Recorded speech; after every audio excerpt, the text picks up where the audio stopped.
We're really delighted to welcome Fernando Llanos from Mexico here tonight. He's been on a little tour. Here it is. And to bring the Los Angeles premiere of his film Matria, which has played it all over the world, but hasn't played LA before. And Fernando, just before, he's like an amazing cultural producer, and he's curated video art shows, and he's in a band that's playing in San Francisco next week. And here's an amazing booklet with a CD, and he has a marvelous book based on and with the imagery of tonight's film. And there are a couple of other books of work that he had available this evening as well. Only tonight. And with that, welcome us. Tell us about Matria. Thank you very much. Well, thanks to Adam and Jesse for inviting me to this gorgeous place to present our film. Our film took us 4.5 years to be made, and it takes all our saving. Also, it's a cheap movie, but it was a lot of money for us, and we're always start with this money issue because there are 130 people that work in this movie with a lot of love for the project, but only 3 could be paid for it. So the best way to be able to pay our friends for their help is to make a very nice animated credits at the end, so at least you can see their names. No, so when the movie is finished, I will ask you to see the complete credit line, because that's the only way we can pay to our friends. So it took us 4.5 years to make the film. It took us 2 more years to be at a commercial cinema in Mexico. It cost 4.5 million pesos to make the film, and 1.4 million pesos to be at the commercial cinemas, and we only recover 54,000 pesos. No, so yeah, it's not a business for a lot of us. And the problem with Mexico is with Mexican cinema is that now we are making more movies than in the golden age of Mexican cinema, with Pedro Infante and all this kind of Cantinflas and everything. We're making more movies. We're winning a lot of festivals, but nobody is watching the movies. Only 50% of the movies get to the commercial cinemas.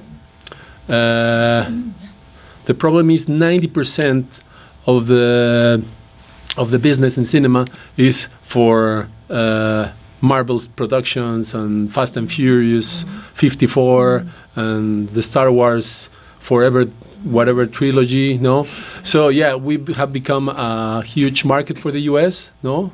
Now they make this Coco movie also, but it's getting very hard for the independent filmmakers to get their films into cinemas. So that's the great challenge for the next president, AMLO, and he's the girl in charge of culture. She's working on that. So I think we might have some good news in the next years that we can share with you guys. But so far, we can share you this beautiful film called Matria. I don't say too much about the movie. It explains itself very well, and at the end there are always a lot of questions, and we will be here to answer them, all of them. Thank you very much for your time, and I hope you enjoy it. Thanks. But I think it's helping my family, because they didn't speak about this issue for many years. And now, because I make the movie and publish it everywhere I can, and show it everywhere I can, and it's gonna be, and I hope so soon, in Amazon. Then they cannot hide the truth of that story anymore.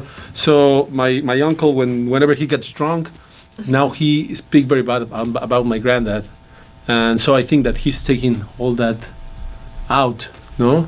So for me, I think it's a therapy. My mom doesn't think so, but I think they are very happy that the name of my granddad has become quite popular because it was very. It wasn't on the anywhere his name, and now if you put Google and put his name, there's a lot of press media about the movie and that this Charro that was willing to fight the Nazis, and so I think I'm happy I did it, and I think that one day my mom will understand that we should do this story. Well, it's a funny, I mean, in one way, and of course I'm not in your family, so it's like, but watching from a distance, I almost don't fully understand the offense or the problem in a way. And I'm curious, I mean, he married one person and then he had a second family as well. For example, my aunt at the end said, I should forget. But forget what? No, I mean, the guy did for that time the best thing he could. No, I mean, he stayed with the wife, then she died, and then he married another woman. And what? I mean, I don't quite understand the problem. It's not a big deal right now, but for my family it was quite a problem. No. When did he die again? In the early 70s? 75. The year 75. And yeah. Well, the funny thing is that at the beginning, when I started making this movie, I thought it was going to be just like an homage for my granddad, because he do a lot of things. And then I realized it was going to be something more complicated because I didn't knew the story, no? So at the first interview, I started doing it. The first thing I asked was, who's the oldest person that knew my granddad? Because she might die soon. No, she already died. And then she told me, oh, the tia, whatever, I don't remember. And then I say, okay, let's go and interview her. And my mom says, okay, I want to join you because I haven't seen in many years. And my dad said, oh, so I want to join you. I said, okay, let's go and interview our aunt. And then I start the interview, and I place the camera, I place the light, and I start, okay, tell me about my granddad. And then this aunt, very old lady, start talking about him, and then she start saying his wife, Maria. And so by the third time she said the name, I stopped recording, and I said, I think you have Alzheimer because my grandmom name is not, it wasn't not Maria, it was Alicia. And she said, no, the first wife. I said, the first wife? And then I looked to see my mom, that she was in a chair, and her physical position was like this, no, like, and my dad was grabbing her, no, and he didn't understand why. It's like she was like this conflict, no, and I said, oh, that's very interesting. Tell me more about Maria, no, and that's how I get that she was lover, no. And the thing that my mom doesn't like the most is that I use the word lover in the film. But I said it's come from love, and it was the lover. No, it's not a lie. And or give me a better word to use it. No, it was lover. No, it was the love of her life. Well, he used to have two love of his life then, no? Because he married both. So it's, and yeah, well, it's we don't talk about this when we make publicity for the film. No, we talk about the weird thing of the Charros against the Nazis and let this part of the human part, the internal family part, to be a surprise, no, for the film. What's sort of the figuring of the Charros today? How are they viewed? How many people still enact this role? The thing is, because of my granddad, now the Charros they march every great parade, and they are officially the Mexican Army Reserve because of my granddad. So now the name of my granddad with the Charros has become really, really big, because a lot of guys that study the history of the Charros, that they know why they're part of the army. No, and that's why I published this book too, because for me Matria it's not just a movie, it's the book, and it's also an exhibition of 100 pieces, because I'm a visual artist. That's what I really study, not cinema. And then so I think that the movie works great to tell the story of my granddad, but then here you have we publish here the 59 press notes of the Legión of Guerrilleros Mexicanos. No, and so this book we cannot sell it; it's for free in Mexico. It's already gone. So, but we give it to a lot of guys that the most famous history studiers. No, so the name of my dad could be placed in history in a better way than just the movie, and the exhibition, the pieces I made, it's a different way for approaching history. For example, let me show you one of the pieces. This is Pedro Infante portrait. It's made of oil on wood, and it has a golden leaf on the back. No, and it has the mustache of Hitler and the swastika on his head. So I mean, nobody tells us in Mexico that one of the reasons that we could build this golden area of the cinema was because we were selling the oil to the Nazis. Because after we take out the oil from the companies from the U.S. and England, then the ones that start buying the oil from Mexico was the Germans. No, so Mexico was very pro-German. And after the Germans started doing these awful things, well, then they erase this from Mexican history, and I think that they also cover in between the Legión de Guerrilleros Mexicanos, so that's why nobody knew them. Oh, well, that's my theory. No, I think it's, but like, have the Charros ever engaged in any battle with anybody? Is it always like? No, yes, well, not the Charros like that, but for example, the Charros are part of the heritage of the. What's the name of the guys that were in the against the invasion of France? It's called in the movie when I forgot the name. Let me hold on a second. I will let you the name of it. It's like you mean from the 1860s? Well, when France invaded Mexico, the guys that were like sort of the granddads of the Charros, they fight against the French and the guys from the country, basically, you know. And so not the Charros like the Charros because this is an invention from the 20s, no. But the cool thing is, I mean, this guy has 3 bullets in his body because he was fighting with Pancho Villa, no. So at a certain point, making a guerrilla, it was like always helping him in a political point of view, no, to position his name, getting close to the president. But also, I'm sure they will be willing to fight against the Nazis, no. I mean, on the field. And in Polonia they did it, and a lot of people died, no? But the cool thing is that they were like really willing to say, we could do something, no?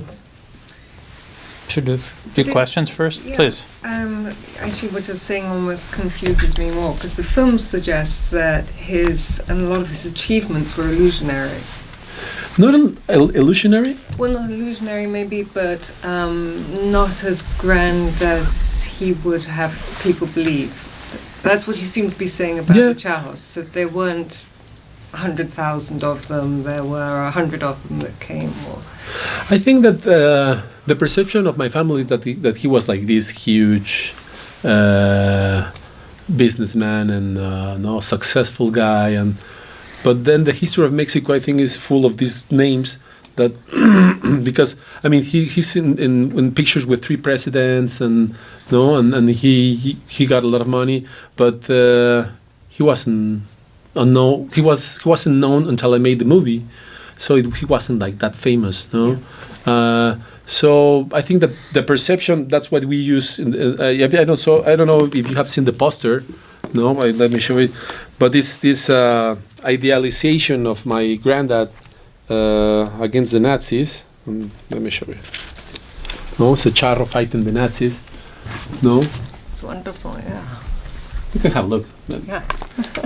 and roll it if you want. So the thing is that I think that the perception of my family that he was very successful and all these kind of things, and at a certain point he made a lot of money. He has a lot of contacts, but the post-revolutionary history of the country, when they start building all this institution, probably was made with a lot of people like my granddad. Yeah. No. And I think that in terms of corruption, they established this generous payback roles, no, for the deputies. And those guys, I think that I think they thought that they deserved that money because they risked their life in the revolution. But the problem is that they heritage this model to a lot of lazy people that now we have doing nothing and charging a lot of money to the government. No, so I don't know. These guys. There's a famous phrase in Mexico that they say, "The revolutionary make you justice," no, because they get to the wealth, no, but now there's no more wealth because everybody have been stealing a lot of money. So yeah. Sorry if my English is so bad. No, it's pretty. Excellent. Please. I'm curious as to why the title Matria, as in matriarchy, about your grandfather. Well, I was researching about the charros history, and I found these magazines called Artes de Mexico, a number just special about charros, and then I just read the word, the matria for the charros, no, the charros matria or something like that, and I fell in love with the word, and since it's a story related to my mom and to my mom's mom, and also it's like a sort of an invitation to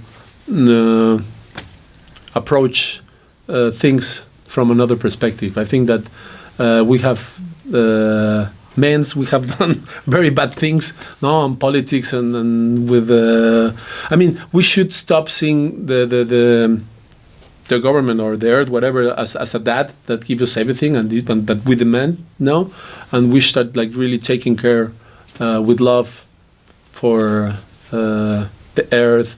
And with another focus, no, more like you see a mother, no, more like a matria, less than a patria.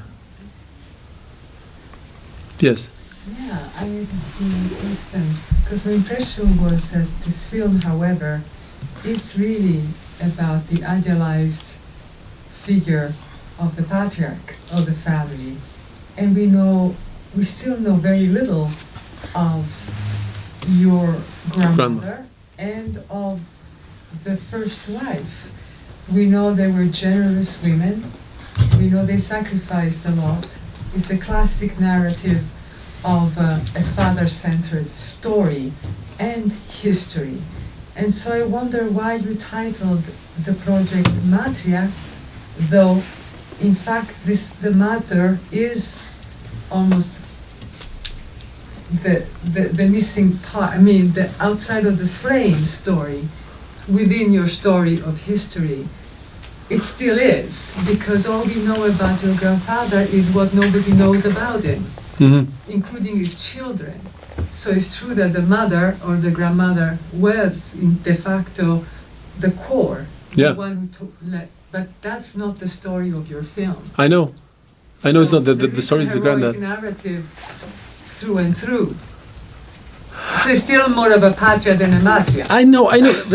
That's. And I love your archival work. Thanks. I absolutely can imagine the incredible amount of research that you had to do. Yeah. Not to speak of the conflicts within the family. It's heroic what you had to do. But that question remained to me because I am very interested in this two women of which we know nothing at the end, other than they were wonderful women. We have 250 media mentions. I mean, newspapers and radio, whatever, television, whatever, and there's only one that doesn't like the movie, from those 250 notes, and they focus on the same thing. No, I mean, why you talk? What I'm saying is, it's well, I'm sure that it's a valid point of view, but for me, it was more like talking about my mother and the mother of my mother, and an invitation to try to understand the story from another side that I don't have, because the thing is that with this family, since it was all this mystery about the story, and my mother was really cold about with her feelings, that now I try to think it was because of his story, the story that she lived with my granddad, No, she was very distant. She was never hugging you. She was, and the other side of my family, they're more Cali and more warm. And I was the favorite grandson of my mother from the other part of the family. So I grew up very distant to that, to my grandmom and to my non-existent granddad. No, so. When they make these kind of comments about, oh, you should make it more about your grandma if you're going to call it Matria, I said, well, that's the closest I could make it to this grandma I used to have that was very close and distant and cold. No, and when I remember of her, I remember what she used, these cookies she used to make of nuts. No, I mean, it was sweet, but it was very distant. My mom, I think that also the way, for example, she said that she did a lot of. My grandma did a lot of things for us with a lot of love, but I didn't feel it. No, and probably that's why she doesn't like too much the movie. No, because it could be. You can feel that distance, no? But for me, Shame. but for I mean, me, there was for something that could have been part in the movie in that respect, because you're telling us. I'm trying to. I did it the most. Well, I've said because. You're the second person that it's pointing in the same direction with this. Third. Well, the third. Two in this audience alone. Third. Okay, but well, fourth. No, from 500 people, whatever, or 1,000. But the thing is no. The things that when they ask me this, like that's the closest I could get to put my grandma in the story. No, I didn't have any interviews with her. I didn't have any, neither too many pictures with her, and I think that the weird story was really the one from my granddad. I wanted to really focus in him. But then it's well, I have other questions as well. But that's but for me the issue is there then but that's not in the film, right? So I don't know that issue. Even if the film is that title, what it sort of does is co-opt the word Matria. And instead of another film that does represent a Matria of some way, the word Matria has been taken, but it's now being applied to something else. So it's still like a weird. But I think that if you portray the view of the life of my granddad, no, and from those guys that are building the country, no, in this macho culture of the charros and these deputies with more than one wife, no. I mean, if you portray that kind of way of living, no, well, I don't know. You might also, and you call it Matria, no? Well, I think that the invitation for the name is to try to understand the other point of view, but that is probably not there because of my grandma, but that it should be for the future. For the way we approach things, for the way that we approach politics, for the way we build families. I don't know. For me, it was a beautiful word that I related to my mom and the mom of my mother. That's it. Well, what happens when you make a film about your mother? I'm making a film about my dad now. Yes. Well, I have a question Please. kind of to add on to that. Well, I want to congratulate you and your team for making this film. Thank you very much. First off. Because I also came from a film school in Mexico, and I was actually working at the National Archives in Mexico City, so to see this was very beautiful. And also tying into the whole talk about patria y matria, I am Latina too, my mom's Mexican and my dad's Peruvian, and a lot of the archival work or the history or the stories that we get from our fathers, grandfathers, the men in our families. Maybe that's just a sad part of our history in Latin America, where a lot of it is patriarchal. And like when we try to like tie into like the Matria, like what I saw, I mean, yeah, there were certain moments of confusion as to like, wait, why is it Matria if I hear so much about the grandfather? But there were moments where like the simplistic moments of talking about your grandmother, or the little bit that we know about the first wife, where I feel like I knew more about the first wife than I do about your grandmother. But that's tying into the fact that you're trying to change that narrative. Because the narrative in Latin America isn't so much tied to like motherhood. Not like in European countries or in other countries. more so. Well, So that's why it's like I wanted to bring that into the case because I'm also coming from Latin America as a storyteller, and knowing that that's something that we want to like combat, right? And at least that's what I got from it, like at least like the irony of it, or at least that's what I'm hoping to get from it because a lot of my homies from Mexico do the same thing. But yeah, but going into my question and not the discussion, I'm also an archivist, like I mentioned, and I'm also doing a similar work to you.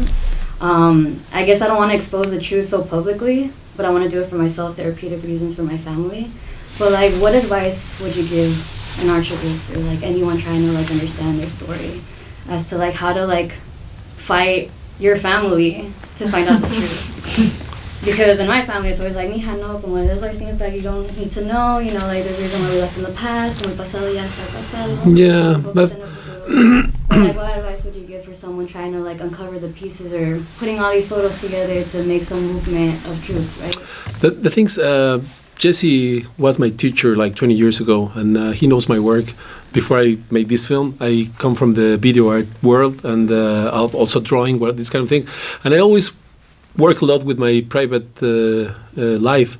So the first book I published 12 years ago, it was about my sex life, no? And then I use a lot of pornography, and so my family is used to to get uncomfortable with certain productions I made, no? So, I mean, I'm trying to say that for me, it was like I will tell the story even if I have to use my mom recorded at the phone because she won't talk in front of a camera, no?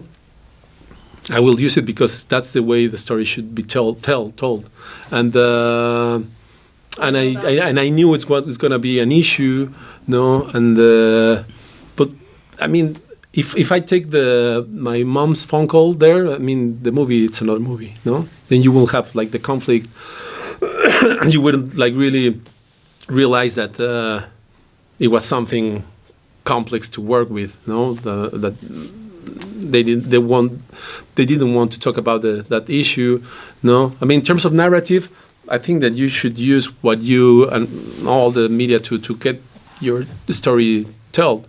No. Well, that's what I'm trying to like ask. Like it's not just your story, you know. Like it's like several components into one story. So how do you? Well, I mean, you already answered it. Basically, like you don't really. There's no boundaries for you in terms of like permission or like.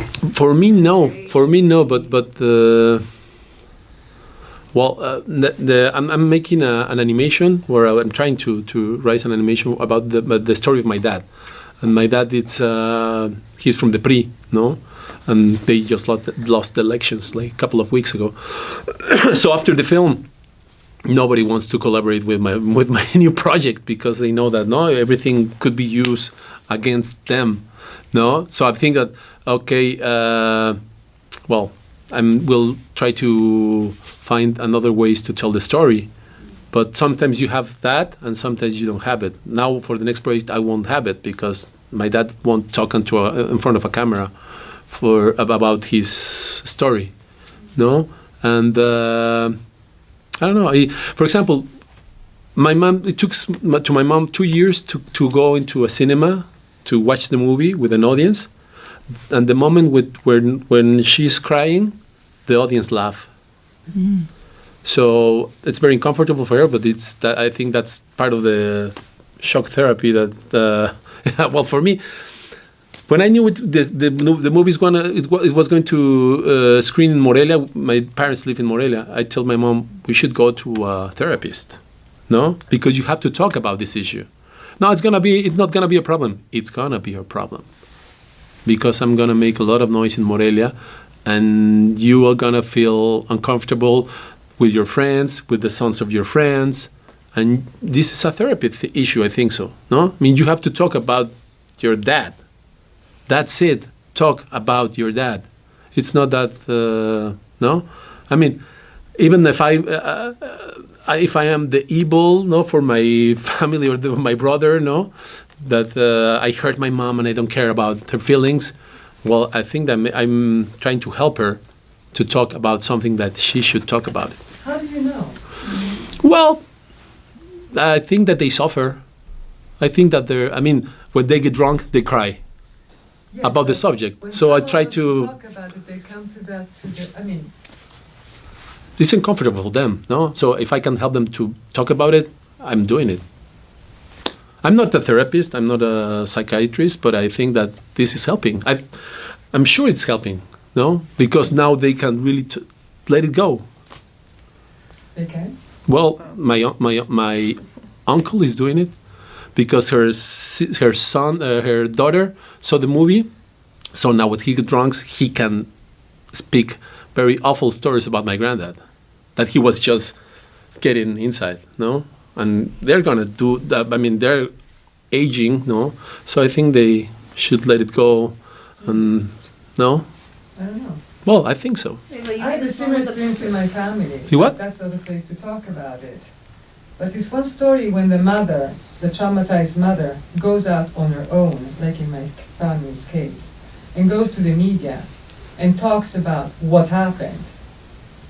And another thing, Is that the son? is I went around her and I told the story that she did not want to say.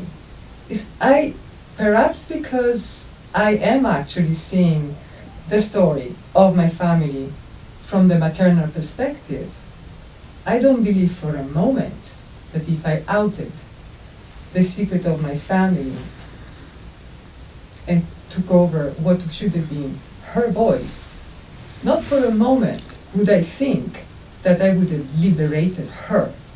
I would have liberated myself for something waiting on me. So my very gentle, with all respect to the incredible archival project you did, and I'm absolutely convinced that your heart is in the right place. But since we're really having a real conversation in this intimate setting about what is essentially familiar trauma, deep familiar trauma, my question is, to what extent did you not do this for yourself and not to liberate your mother, your father, your family, but for yourself? Because that secret was a weight on you. Or are you exploiting a really good story about the Charo heroic father? And sorry for my honesty, but we're being honest here. I will be the fifth person in the world to tell you this. But my voice is significant because many people might not tell you this because it creates this kind of a embarrassing situation. But I do have a huge story on my side of the family. And I know how important it feels to break the glass of silence. But I suspect that it's really important for you to have done this. More than to liberate your family. No, the thing is, for example, at the end, when I'm in the last shot, when I'm just walking and I'm like making this kind of conclusion of the film. I mean, my granddad is not in the archives of the revolution. There is no evidence that he did a lot of things as when he was a deputy. You know, in that moment, some people also say that it sounds very distant. No, this kind of voice of myself. It was distance. No, when they ask me what's the best thing of doing a movie about your granddad, is now I have a granddad. I didn't have a granddad. No, so it's about him. So it's not about the grandmother. Well, it's about the missing absent presence of the father who was absent. I like more the perspective of her in that answer. Okay. No, but let me finish. But what was the point? Sorry. I think that. That it's not about well, no, I do believe that it's helping my family. They didn't ask for that help, but I think it's I mean, I have the right to tell the story of a granddad that they hide from me for 36 years. No? And I tell my mother, well, if you haven't hide me the story, it probably wouldn't shock me when I was 33 years old. But you hide it. And I have the right to speak about my granddad. I need a point of clarification for So, this. talking about the title first and foremost. Okay, well, Is it, I mean, it is a story of bigamy, right? Oh, yeah. Okay. well, I just want to be clear but- because I wasn't, when you were speaking, it sounded like it was sequential, but but in fact, what It's I bigamy, saw, yeah. it happened at exactly At the same time, yeah. Yeah, no, but he didn't marry. He didn't your marry the grandmother. second No. woman No, he was until So it's not until bigamy. yeah. she The first one died. families being- So he had two families Yeah. going simultaneously, Yeah, but it that's wasn't right. bigamy because he didn't have two wives at the same time. All right, Yeah.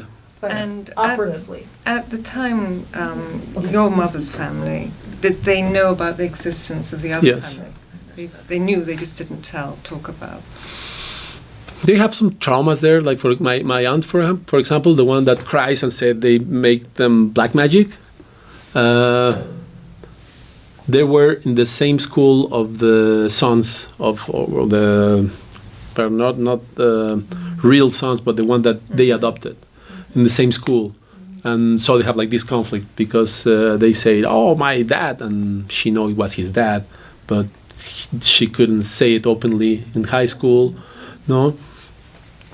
So yeah, it was like they knew each other, and it was quite a conflict. It was such a conflict that they never talk about it.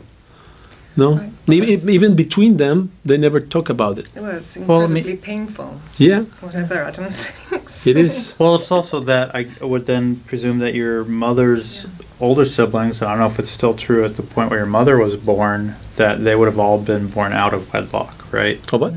They would have all, your mother's siblings and perhaps her were all born out of wedlock because their Wedlock? mother means your grandfather and your grandmother were not yet married when your mother and her siblings Yes. were born. Yeah, no. So, and that's obviously really important in Catholic, well, in many traditions, not just Catholic. They got married until they were very old, like Yeah. very, very old. I think my So that's- dad was in that wedding. Yeah. Well, one other comment is that in a way I find your film very inspiring because you're telling this Mexican history as far as the Revolucion and the Nazis and whatnot, but a parallel history is that of not bigamy, but of that other family. And I think in such a machismo in Latin America and in Mexico, many of us have those kinds of stories that we just don't want to face, or we don't want to talk about it. You know, we look at the pictures of the album, we admire those people, but we don't want to talk about those subjects. So I find it kind of inspiring that maybe it is time to like. In most of the screenings we do, there's always somebody that raised his hand and said, "Oh, in my family it was the same," but nobody talk about it. Yeah. And I said, "Well, yeah, it was a common practice, I think so, after the revolution, for people who has money. It was like something also like a status thing, no, to have two families."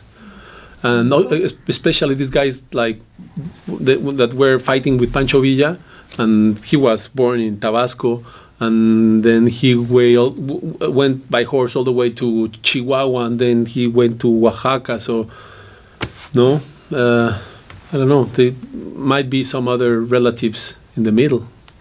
Could be. No.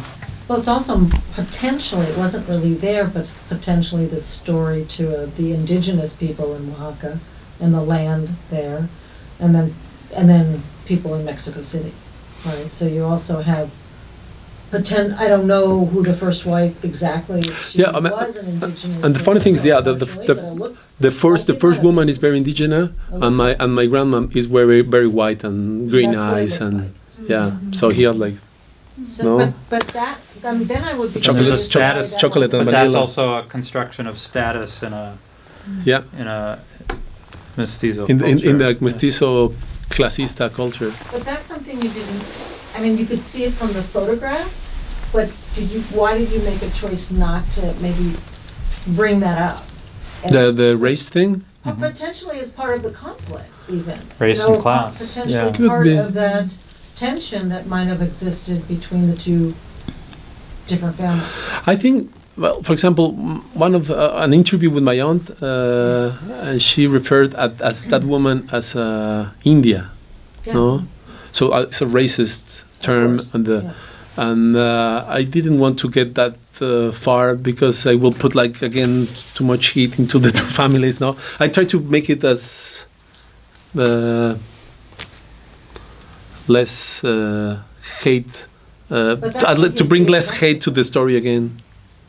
Yeah, I just meant that part would maybe be part of the history of Mexico. sure. As, The funny thing with my granddad is that if you see his pictures as a young guy, it happens the same with Porfirio Diaz, no? They look very dark skinned and when they're young, and then when they got older, they're like very white, and I don't know why. No, the Michael Jackson factor. But yeah, it's, or maybe the film, no, could be something. The chemistry, it's darker. It's darker. No, but that's also an embedded part of whatever the notion of racial construction, or like a way to create superiority amongst white people. Least was always to, of course, validate and reinforce their whiteness, and you wouldn't do manual labor in the sun, and, Exactly, and so on and so forth. And thus, the coatings of color could always be carried on, and I think that's very true also as throughout Latin America as well here, in addition to the US, but a way of creating an upper class elite is, of course, to construct yourself as European as possible. So whether it be through lighting in the photography, but also, of course, when you were younger, you were more likely to have been outdoors a lot. And as you became a serious businessman and entered upper crust society, you would stay indoors and make sure you married a more European spouse lookings and so on. So, I mean, to me, there's this element in the film and in the title of the film that is very much about like this parallel construction with Mexican history in the 20th century. I don't know, is Matria an appropriate translation for motherland as well, or no? I think it's the one we have used, but I for example, I Googled it, and then there's a lot of authors that use the word Matria, from Virginia Woolf till Subcomandante Marcos, no? But I really didn't research and who started the word. I just fall in love with the term because it was talking about my mother and the mother of my mother. So I took it that you were talking about the country and somehow the story of the country. Any more? Actually, we got a few more minutes, but any more? I have a question completely related to this now. There was an interesting part historically where you're interviewing some governmental officials and you're asking them if they remember the Charros. Yes. The Charros. The Escuadrón 201. And they all say they don't remember. So was that a part of Mexican history that was deleted for a certain amount of time? My theory for that, those are the guys from Escuadrón 201.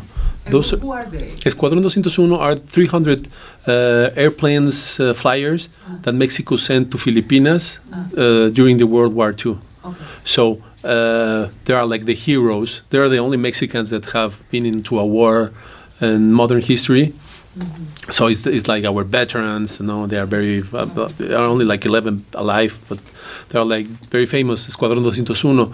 And so the thing is, or my theory, because they don't know about La Legión de Guerrilleros Mexicanos, is it was built 1 year before they left to Filipinas. They were all between 16 and 18 years old. Yeah. So, and there wasn't Facebook or online news. I mean, they were in training, in the army. So they didn't read any of the 59 notes of the Legión de Guerrilleros Mexicanos. And other thing that it happens when I got into the hemeroteca, is that some of the notes of La Legión de Guerrilleros Mexicanos was in the sports section. So it was something weird, but sometimes it's a front cover, but it's for 1 year it wasn't like the news, but like, these guys are still training, and then suddenly they disappear, and then suddenly all the focus and the media got into the Escuadrón 201. Mm-hmm. Well, it's as close. It seemed like that was sort of as close as they could get to having like courageous men in uniform in war. But when it came right down to it, the Charros were just superficial, men dressing up in fancy uniforms, and they didn't actually fight. If you read the press notes, they were having barbecues and drinking tequila on Sundays when they used to practice.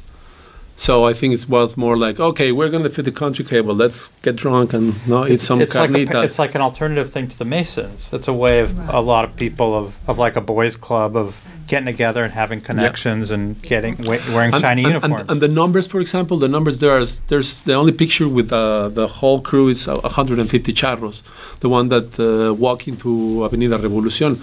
There is no document that back up the huge number that all the media covers. So it was probably a bulletin press that that my granddad sent. No, I mean, could be. He was a politician. He's a politician who ran a press as well. Press. Yeah. I mean, that's pretty remarkable. So Press. yes, Please. One question. Well, just going back to your first, like when you introduced the film, your commentary as to how there's so many filmmakers and films coming out of Latin America, right? And they're just not being exposed. yes. Right? And like I feel like here in LA, I'm from LA, but like we're exposed to like, we're used to seeing things like Amores Perros and thinking that's the best film to come out of Mexico. And it's 173 minutes long because we're giving so many details. And there's so many, whatever, like people analyze it and think that it's... I work in that film. That was the first film I worked. Oh. All the storyboard, all the making of is mine. Great. Oh, really? That's really great. It is. But not straying away from that, it's like, I want to focus on the fact that there are films like this that are not 173 minutes long, that do not have that many details and do not explain every single thing. But at the same time, it leaves us with these questions because sometimes that's what films do, right? So like for you, what is your opinion, like bringing it here to LA, at least for the first time, or like wherever you brought it in the US, like what has been the reaction? Has it been like that too as well? Like, oh, like Latin American cinema, or like it's a little... The thing is, as an artist, I love to present my film wherever I can. No, I mean that's the job we have to do. No, if you check the numbers and you know that people is not watching the films, I think as a director, you shouldn't just make the film and say, okay, that's your problem. No, because the distribution company will just work for 1 or 2 months and that's it. Your film is dead. No, so I promised to my crew that we will present the film in the 32 states of Mexico, and we are already in 20 of them, and that we will put it online. And the money we got, the 54,000 pesos, we divided into 130. No, people that work there, and said anyone can go and get their money. It's nothing. We will pay you a good dinner with your girlfriend or boyfriend, or we can make a copy with that money and leave it into the Filmoteca of Cineteca, in a film copy of it. And all of them vote to have a print copy. So, I mean, we're trying to do with this film, because I'm not a filmmaker, I just make one film, but we won La Diosa de Plata, this like the Golden Globes in Mexico, or Festival de Morelia, that's the most important festival in America Latina. But I try to really to do the job also that nobody's going to do it. No, to take it all over, to bring it to Los Angeles. From here we're going to San Francisco to present it there, and we present it in Tijuana, in Ensenada. I try to move it the most because that's what we're supposed to do. And I'm learning a lot on this kind of new venue for my work to present it. No, I presented in Italy, and I commit a big mistake of renting a cinema. No, so I lose money, and I didn't have enough time to have press cover, so it was only like 7 people in the cinema, no, and I have to pay for the whole place. And then I try something else different in Spain, no. So I presented in art museums, no, in the Cineteca of Madrid, and we are trying to. It's a huge problem, but I think that we're going to find a way to solve it. In Ensenada, we presented in a 5 stars restaurant, no, a very famous restaurant. So it was crowded, no? Well, crowded, it's a small restaurant, but it's 16 persons were there, and then you have like good wine and good food, and you see a great film. So I think we have to solve that situation, no? How are we going to do it to get our films to other audience, no?